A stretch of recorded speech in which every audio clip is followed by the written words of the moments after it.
Yeah, voilà. So, that's how are you?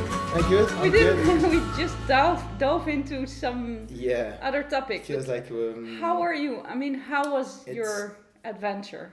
Yeah, awesome. I mean, yeah, it was really good, really good. Overall, I mean, I really pleased with the event, how it went. There's a difficult moment where I started to realize that I was doing it for fun and to discover Switzerland and just to I had done 4 stages or 4.5 stages, and I had booked hotels and everything, so it was kind of very much, I took my time. I was not in a hurry to finish the stage, and I knew that I would finish each day fine. There would be tough days, but I think after day 2 I started to see people already finishing. Yes, that was my first question. It's incredible. How the hell did you deal with that? Well, first I was a bit, and again in the communication they say, oh, first finisher and second, and it was like, Yes. wow, this is turning into a competition. Yes. So in one way, the competitor inside me, I was quite disappointed. Yes. Because I was like but then I had to remember why I was doing it. Yes. And it was to have fun and not to put pressure, to choose to enjoy the scenery, discover new places. And so in the end I wasn't too disappointed, because then I met people along the way, and I don't think I would have had the same experience had I gone crazy non-stop or whatever. And that's just not what I was training for or what I wanted to do. But on the last day, perhaps I decided to to cut my last stage. So I added the day 5 to day 4, but it was only 60 more kilometers. Okay. So it was not bad. Okay. But I said, okay, I'll finish it now. And then, so, but overall, I mean, it was, everything went really well. I didn't have probably the best route. So again, preparation could have been a little bit better. Okay, how? So I don't know why. It's difficult, because you have to go through the 26 cantons. Yes. And there's so many routes that you can do and take. And I really don't know the area of the center of Switzerland so well. Yes. And I didn't really want to do out and backs just to tick off a canton. Yes. I wanted to... Which would have been a smarter thing. Some people have done. Exactly. Yeah. So I did a route which was very scenic, very up and down. Yes. And not maybe the best in terms of speed, but for sure the best in terms of views. So for that I'm happy. But for the... there was one hill I really could have avoided, which was after you pass Bienne. Mm-hmm. I could have gone straight into the Jura, but it goes up, but not that bad. And I decided to kind of carry on, go to almost Solothurn. Yes. And then there was a huge hill with like 20-25% sometimes climbs, and I was like, what am I doing here? And so that was tough. So I lost maybe 45 minutes, but then the hill was great. It was good. In the end, and when I look back, it's good fun, and I have a funny story to tell. Yes. But it was not necessarily the smartest route I chose. But for me, it didn't matter. I finished the event. Smartest, what do you mean with smartest? So to the quickest in a way, less effort. Yes, okay. Yeah, so I probably did about 1,500, if not 2,000 elevation more than most people. Yes, and 100 kilometers. No, kilometers were roughly the same. Yeah, okay. Okay. Maybe I ended up with 900, and I think most people had between 850 and 900. Yes. So it wasn't the same. No, okay. Kilometers wise was the same, but just the elevation I did way more. Mm-hmm. But and obviously 1,500 more elevation is a lot. Yes. So but then again, the places the route I chose was beautiful, so I have no regrets for that. No. And there are cantons that most people had just seen for like 5 minutes. Yes. And I saw the whole thing, and it was really, really beautiful. Yes. So, really good experience. Like I said, I had to really remember why I was doing it, and then it went well, and then it was fine. I was okay with that. Yeah. But I had to tell the organizer at the end that they have to be careful in their communication. Yes. Because it can very quickly end up in a racing style, and people can be like me, the competitor in a competitor will be disappointed. Yes. But then you have to cater for kind of everyone. Yes. But it's How did they react, or how did they perceive it themselves? they didn't see it as a race. I don't think there was any ranking or something. No. Yeah. But they did say, congrats to the first finisher or first to cross Second, the line. Yeah. But you still have that sort of the first, and that that you and I'm not used to be. Obviously, I was almost one of the last ones to arrive. Okay. Even though I arrived on Saturday night and it was Sunday noon, I think only 4 or 5 arrived after me. So, I was like, I'm not used to be at the end of the field. How was that? It's funny because then when you talk to people at the ceremony or whatever, the little buffet they had, and they're like, oh, when did you arrive? Last night. And then they go, okay. And they look at you like you're some sort of beginner, Okay. And I'm like, okay, you feel a bit shitty, but, whatever. Yeah. I was telling one guy that, I really enjoyed it because I could just take it easy, have fun, and do the ride, complete the rides. I put enough pressure on myself when I do triathlon and Ironman, and it's all about splits and times and watts and you have to respect a tight deadline, not deadline, but you have goals and things.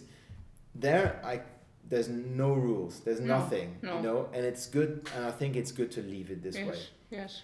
Otherwise you end up putting pressure again there. I think it was a great way to have this completely open. Yes. So that's why so did you achieve your goal? Yeah, I would say definitely. Yeah. Definitely. I mean,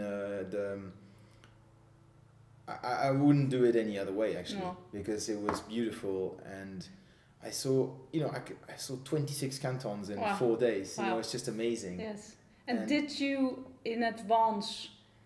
You did, I know, but how did you define your goals? Did you take like a day for that, or was it a whole process?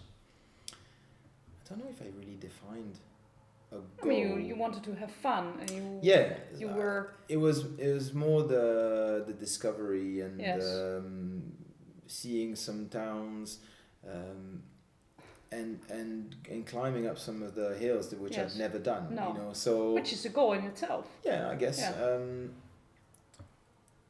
I did a few things. For example, like I took a detour to go to Schwyz. I mean, it's a tiny detour, but I really wanted to go and see how the city was. You know. Yes. That's not the mentality of the guy the woman who won. For example, if you go up, we went up the Gotthard I went from Aldorf to Andermatt. It's from the lake of the 4 cantons. So it's a really steep hill. And actually my cousins were going on a holiday somewhere close, so they stopped by on the car and they waved and say hello. So I stopped to say hello. We chatted for like 15 minutes. You see, I was in that mentality of just enjoying it, and I met another guy on the climb, and then we ended up having a pizza in Airolo the same night, and now we exchange numbers, and so I took it really differently. And then as well, on the top of the Gotthard, you can go either the main road, or you have this, I don't know if you've seen it, maybe on photos, it's called the Tremola Pass. It's the cobbles, but that go from Airolo to the top. But obviously I was going down. You went the other way around. So I went down the cobbles, which was super hard. Like this the whole time. But then I don't know when's the next time I'm gonna be there. So I might as well see it. And it was stunning. It was the road was ridiculous, like how it was built. But I really wanted to see it. So I did it, and so you see, that's why I'm saying I didn't do I wasn't in a racing mood. It was just a discovery mood, and just soak in the scenery and all that. And for that, I was really, really happy. So it's and I don't know if you can believe it or not, but I mean, I think just once I put a podcast for like 30 minutes, and then I just put it back, and every time I was without music. No music, no podcast, nothing. Just because the cool thing is that you have kind of aims. So First day, I think I had ticked off 7 cantons. Mm-hmm. So you go to the next one and the next one, and you have like mini stages in your stage, you know, and you can take the time, write the postcard, send it,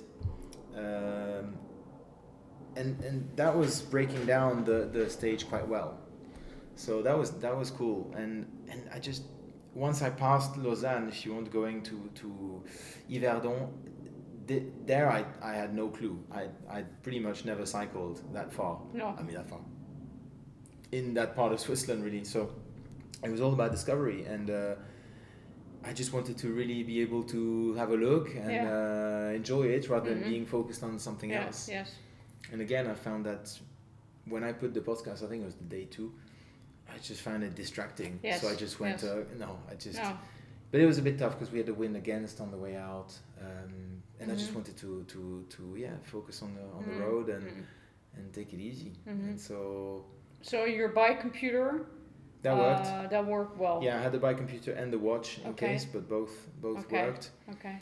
All the lamps, everything worked well. The pack was okay. The front pack was not great, but that's only what there was left on the shop when I could buy it. So it did the job, but it wasn't perfect. I took probably too much stuff. Okay. But I was a bit paranoid of getting cold. Yes. If it starts raining in the mountains. Yes. Yeah, so I took too much, but okay. in the end, there's a few things I didn't use, but okay. That's life. Yeah. And probably I took the 2 bottles and probably only need the 1 bottle, because in the end you have so many fountains that you can just always fill it up. So at the end on the hills I was just taking 1 bottle up, because if you have to carry an extra liter, it's another kilo of so there's a few things I would maybe improve. Yeah, what is but it? Just the bike aspect of how to prepare. So I didn't have the tri-bars. No. So this I would definitely have next time, because you can rest differently, change position. Yes. So this I would add to provide a bit more comfort. I must say on the undercarriage side that was a bit tough after day 1, the sort of on the saddle a long time. Oh my God. And the problem is that you have you wear the same clothes, you can wash them, but the first night I arrived a bit late, so you have almost no time to dry them. No. So you put on the same clothes the next day, and obviously you've sweated, and you have the salt and everything, so you're rubbing now against extra minerals, and it's, so day 2 I started to have a lot of pain, because of that. Yeah. So then after day 2 I had to really wash and everything, and that was better, and I was reapplying cream during big time. Yes. So this is something I would definitely need to find a balance, better solution on how to take care of the. Yes. And another pair. People don't take another pair of trousers with them. Trousers, not. I wouldn't have had the place, but I took underwear. I have spare underwear, so I used them both. Yeah, that's for sure. But it was so that was a bit the difficult thing, but in the end. But it's also you have never ridden that far. No. That far. So day 1 was my furthest ever ride. Which was 240. 52. And then the day 2 was my, again, longest ride, because it was 255. So, 2 days in a row I do my 2 longest rides. And day 3 was 190, I think, but with 3,000 elevation. And day 4 was 222 with 4,000 elevation. So that was a lot of elevation. I think I had 11,000 in total, which is quite a lot in 4 days. So it was just almost roughly between around 9 hours on the saddle every day. Yes. Pretty much. Yes. So that was but otherwise no, it went really well. And mentally, how did it go? Good. Like I said, I think I was.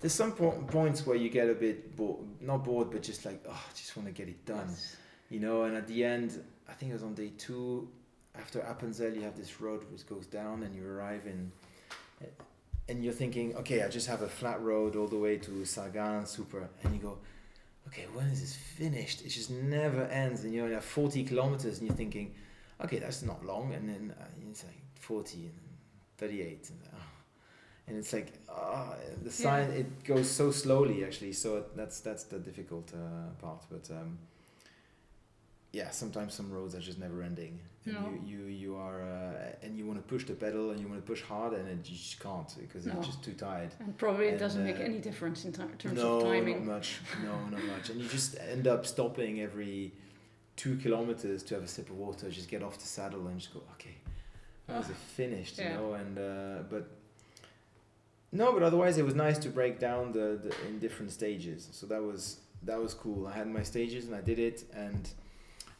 definitely I could have, you know, added for sure more kilometers, you know, a few more on day one for sure, a few more on day two as well. You know, you can add a bit. So I had 60k on the last day, which was supposed to be day 5, and in the end I added to day 4. Yes. But those 60 kilometers I could have definitely done maybe 5-10 more on day 1, 10 to 20 more on day 2, 10, you know, every time I could have gone a little bit further.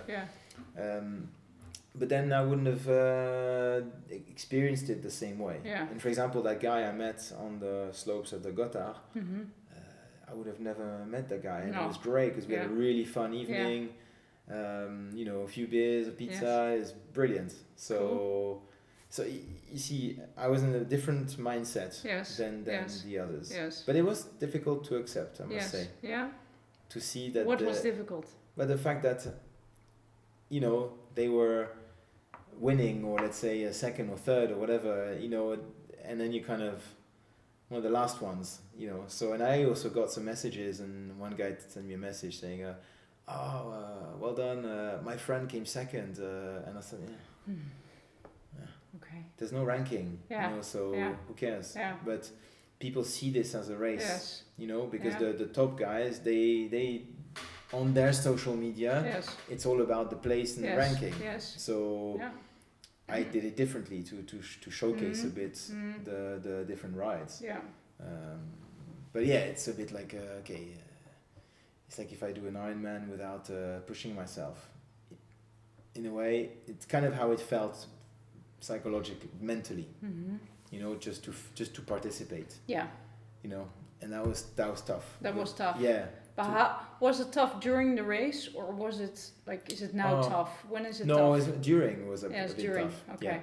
Now it's great because I finished it and I had great memories, so I'm happy. But during it was a bit like, okay. And you see the other guys who do it quicker, and you think, I can definitely be quicker than these guys. But then they have a different objective. They rode through the night. I didn't want to do this. No. So it was. I also think, you know, there's the security aspect, you know. Exactly. To be quite frank, it's completely different. Yeah. Of course, in terms of if you would look at the speed and the endurance, probably you are ahead of them. But if you look at the total package, in terms of less eating, maybe even, or eating very, I know that a person like Fiona, she eats sometimes maybe a day long. She talks about eating Snickers. So is that the one you know? Yeah, no, I don't know her. Okay. No, but I followed her now for a few years. Yeah, because she's in. So I had dinner with her on that Saturday night. Yeah. You know, and she's like, she was there when I finished. You know, she was there with another guy, and you know, and I'm like, okay, it's great. I see the woman who's winning, and she's looking at me like I'm some sort of a beginner, and like, you know, and I would love that, for example, people like her recognize that actually, no, I'm in my field, I'm actually quite good at what I do.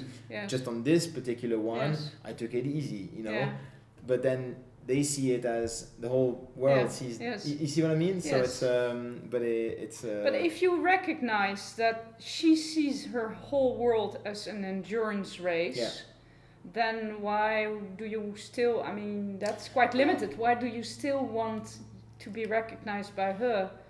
I think, no, it's just more of a, Yeah, I don't know. Like, I guess it's human, huh? I'm not saying I think I'm it's not just judging it, I but guess it's just a competitor inside me. yeah, I guess. okay. You know, I just don't want to finish on the bottom of the field. You know. But you have to accept sometimes that some races you will, because but also that was my first experience in that. It is your first endurance race. You haven't. Yeah, but I didn't. Yeah, again, you say race, and it's not a race. Yeah, that's okay. Yeah, endurance experience. What is it? But that's but that's the whole problem with this sort of event, which is it a race or is it a challenge? So the way they said it was more of a challenge, and just to do it, and if you do it, you're a finisher and punto. Yeah. But then obviously most people around me or there see this still as a race. So you have this mix of and that's where it gets a bit difficult. But then, you know, at the end we have... Yeah, but it's still in our heads that it becomes difficult. Yeah. It's not because they behave like winners that we feel losers. No, but they didn't behave like they were. No, I'm exaggerating or putting it very black and white. But it's not because Fiona is behaving like a hero that you feel like a fool. Yeah. No, It's still in our heads. Yeah. It's like you said. It's still my competitive side, which just like. but I think I was very naive because as I joined this challenge, I didn't realize people would do it non-stop. I had no clue that people would do this like continuous and just no stopping. I told you about Fiona. Yeah, I don't remember that. I think you told me about someone else who did the transcontinental. Pauline. Yeah. But then the lady who won was Fiona. Yeah. Okay, yeah. And I didn't know I didn't know who she was. And people were like saying, "Oh, Fiona, she's already there." I was like, "Who the hell is Fiona?" Like, I don't know her. Yeah. You know, and obviously, you know, and she finished, and even the other guy who was second, the guy who came second, I never heard of him before. No. But obviously in that world, the two are very famous. Yes. But I was a bit naive in thinking most people would do it, you know, in a way that I did it in a way. Yes. And there was no, you know, it was more, let's see each other in Bern on Sunday and have fun and share the stories. Yes. I didn't realize people would do it in 2 days and then wait for 4 days or 3 days for the other ones to arrive. So, you know, so maybe it was me. I think if I had approached saying, okay, I'm going to take it easy, some guys are going to go mental, and I just have to accept that, fine. I think it came as a surprise that people finished that early with no, you know, and taking so seriously. Yes. So maybe next event I will know how to approach that mentally, that others are finished, and I just have to say, well, they do their own thing and I do mine, you know. And but it's the same with an Ironman. There are people around. Walking around here who would love to do an Ironman one day. Maybe me.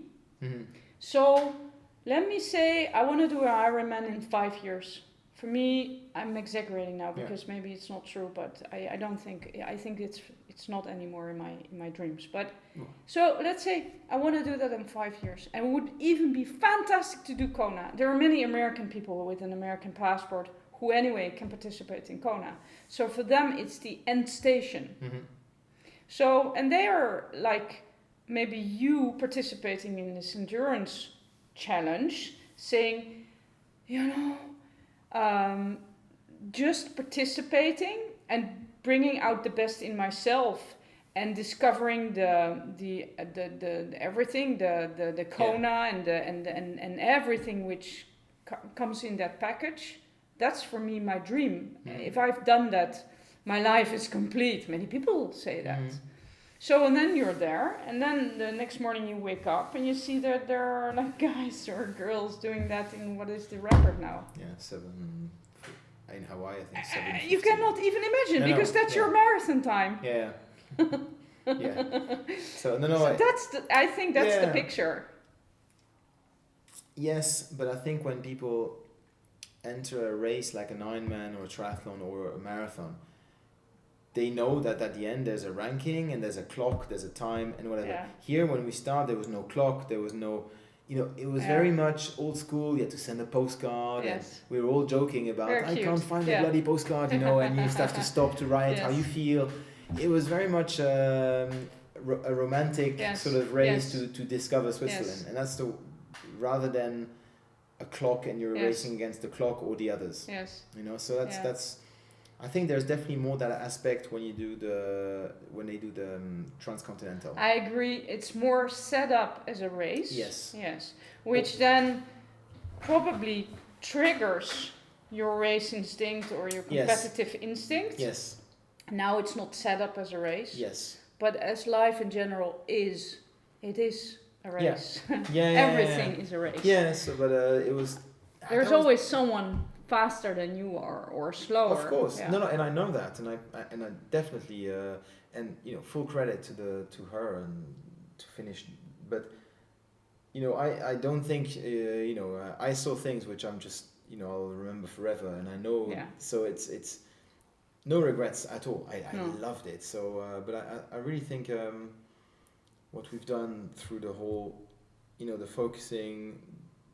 And trying to do without music, focusing on the road, on myself, that definitely helped. I even tried to do small moments when I posted my card before I go back on the bike. I was trying to have just a breathing moment, even if it was just 30 seconds or a minute, to just to close my eyes and just try to start from scratch, and go again, or even sometimes stop and just take a moment, and so that did help, you know.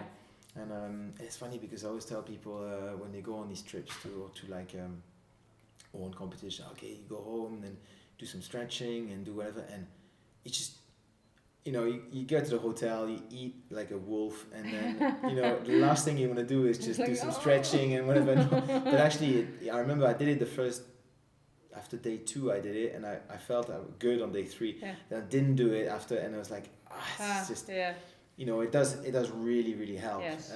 But obviously you're just at some point quite tired, and you want to get on with it. You don't want to but I find it was difficult to sleep at night. Yes, of course. That was really difficult. I couldn't get to sleep before midnight or 1 o'clock in the morning. I think really because there's too much it's so extremely exhausting. Yes. It's not just it's mentally you kind of you because again I had my completion. You have this target and you focus on going to the next place. So again, it wasn't a race, but it was you want to complete the thing, whatever, and then you go. And mentally, you're still kind of alert, focused and alert. So that was difficult for me to fall asleep. Which then, in the morning, it was difficult to wake up. And wake up super early I think every day I was an hour after when I at least 30 minutes later than my plans. Okay. But it's fine. It didn't make a difference because again I wasn't in a racing mode. But you say okay, I want to leave at 7 and you leave at 7:30. Yeah, you start sometimes having a bit more traffic or a bit more this, a bit more that. But so that was. But there's one thing I just.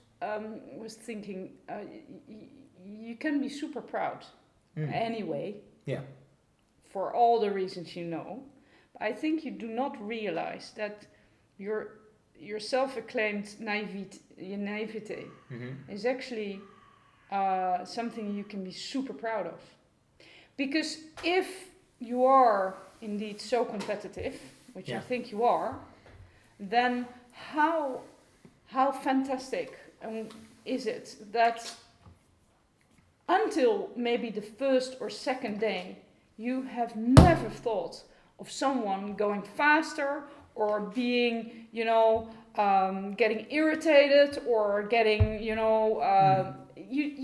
just stayed in your bubble, focusing on having fun, and discovering, and you did not. You were not tempted at all to check the profiles of other people to see who probably. On day 2 I checked. I followed her on Strava to look at her route because I was like, wow, this is impressive. But even as a joke, I arrived in Versoix at right on time. I was I was a bit late. And at 10:10 there was a start, and I arrived at 10:10. Oh gosh! And they were but it was fun because I was just, there was no banner, there's nothing. Of course, no, but and there were 20 people there. And it was I was even surprised to yes. see people. Yes. And then I told that to Mark, and he was like, "What? Did you think you were going to be the only one in Versoix?" Yeah. And I was like, "I don't know. I didn't realize there would be, I didn't know what to expect at all. No. So, yeah, that's like you said. It was a complete naive. Which is fantastic. So, I think you can be super proud. Yeah. 2 years ago, would you have done it like that? No, I don't think I would have even entered something like that. No. So no. I'm proud to have done it. I in terms of a sporting achievement, this was not for me it's not on top of the list. Okay. So because there were 4 big days, yes, but it's not like I pushed myself to the limit and exactly. Oh. So it was just always, it's just long at the end and it's like, come on, okay. And it was not difficult in terms of the sporting requirements. Like an Everest at the end, that was something I was really proud of to have done it. You really feel that sense of a sporting achievement once you've done it. Or an Ironman that when you finish one, it's just like, wow, okay, because you've really give your best and because there's that time and that sort of element and there's that finish, that end, on the day, you just give it all and so then you have that sport because you push yourself, so you have that achievement. There in sports wise, I was, there were just 4 big rides. Yes. And they were tough rides, but it would have been a different story had it been really bad weather, for example. Yes. That's for sure. But I'm really proud to have. I'm more proud of having, enjoyed it. Yes. Seen so many different places in Switzerland that were just so beautiful, and that's what I'm really proud of. The everything I've seen. Yes. And I don't know. As a Swiss, I don't know if many Swiss people have actually been to full 26 cantons, especially in 4 days. But so that's great. Yes. So this I'm really happy about. Yes. And now I feel like I know Switzerland really well. Yes. All these routes and people were talking before about the Newfoundland, the Grims, or the Fouquet, and I'm like, this was like Chinese. Yes. I have no clue where it is. No. And now I know exactly what it is, and it's cool to be able to place it. To place it and to feel it. When people talk about it.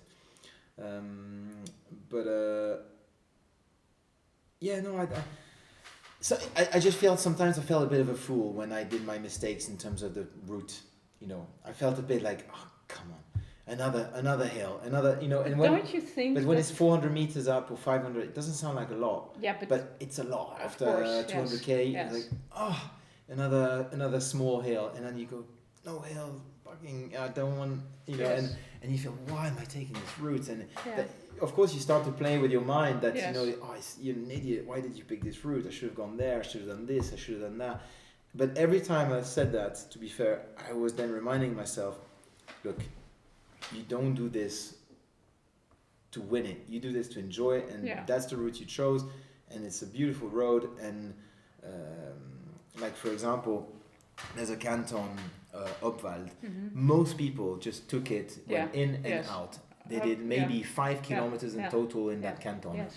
I went through it, and it's really nice descending route with lots of lakes, beautiful. Yes. Nobody in that event saw that. No. So. In a way I'm quite happy about that because I took a different route and way more scenic. Yeah. Nobody took the route from Lucerne to Bern via the Emmental. No. It's beautiful, and so for that I've discovered more places than the others. But I think that was really the goal, was just to enjoy it and I also think if you make a mistake, to be quite frank, I think if your reference is. If you're telling yourself, look, it's not a race, it's okay, you could also tell yourself, it's my first endurance cycling experience. Yeah. So I've never done that, so I cannot, understand. But what I know about these kind of endurance challenges is that it's all about planning. Mm-hmm. Yeah, and that's the key. Yeah. That's the key. Oh no, there was definitely, you know, planning. 100%. There were things could have done. Which is completely normal. But again, you do the challenge differently on what your goal is. Exactly. So for example, I looked at the bike of Fiona when I saw her arriving. She had nothing. No. Just a saddlebag just for her repair. Yeah. That's it. Yeah. And the lights. Yes. Because she knew she was going to do. She's not even full time. No, she had like a long sleeve thing, but not even a jacket. No. It was just. Which I find incredible. I'm just going to suffer, and suffer when it's cold. I'm going to be cold, but it's going to be a few hours. It's incredible. She's able to deal with that because she knows that that's the way I'm going to arrive quickest. Yes. Fair enough, but there's no way I could have done that, you know, and you know, I was even I carried, because I stopped in the hotel, so I was going out to the restaurant, so I was having like a fresh shirt, some shorts, and like a little pairs of flip-flops. So, I mean, it's not heavy, but it's, still, I mean, it's something. Yeah, exactly. So, but because the ones who went fastest, Fiona and then the guy. Yeah. I think they brought like a sleeping bag or even not. No. Nothing. No sleeping. No. They stopped for 5 minutes here and there. That's it. Some people that slept outside had a sleeping bag. They just went, that's it. Slept rough outside. But, you know, again, if it rains, and that was not my. Again, I think. Well, if it rains, the thing is, I don't think I would have. I mean, I love cycling, but I don't think I would enjoy. I enjoy going in the hotel, having a warm shower, and just being fresh and enjoying my ride. Yes. Doing it rough and just feel like you haven't slept and doing this. I don't think that's my. It's not somewhere I would like to go. No. You know, so even if next year they'll do it again, I think it will be different. But it won't be the different. No, it will be a different challenge. Yeah. But it will be the same. They will keep the name and do the different event. Yeah. And for sure, I will try to, if I can, to do it again. But I would take the same approach, I think. Yes. And whatever challenge they throw at us, it will be somewhere where you're going to ride through beautiful parts of Switzerland, and you can again discover and again do it. Yeah. And okay, maybe next time, instead of doing rides of 250, I might say, hey, I'm sure you can do a bit more. You're going to push some limits, I know I can do 275. Yes. So, or maybe one day I do 300. Yes. And there you really kind of put a big day in. Yes. But I would still go to a hotel and then have a sleep and whatever. But I wouldn't say to myself, you know, again, I've got a wife and 2 kids. If you fall, it was already dangerous sometimes, you know. Middle of the night, going down some passes which don't have any barriers or anything. Yeah, a bit dangerous. I know. So, no, I wouldn't want to do it this way. But so yeah. But now it's You wonder how. But it was a great way, I find, to finish the year, because obviously it's the first time in 10 years, I think, that I don't have a dossard. No. There's no competition. No. So it's quite weird. Yes. And somehow I managed to find different things with the Everesting. That was more the sporting achievement, you know, which should have been the Ironman, and then now it became that sort of long thing for fun. It's a cool way to just finish off the season, and now kind of going to the off season and having a bit more, you know, fun and working on different things. But now it's really kind of season is over and just. We just met the other day. I saw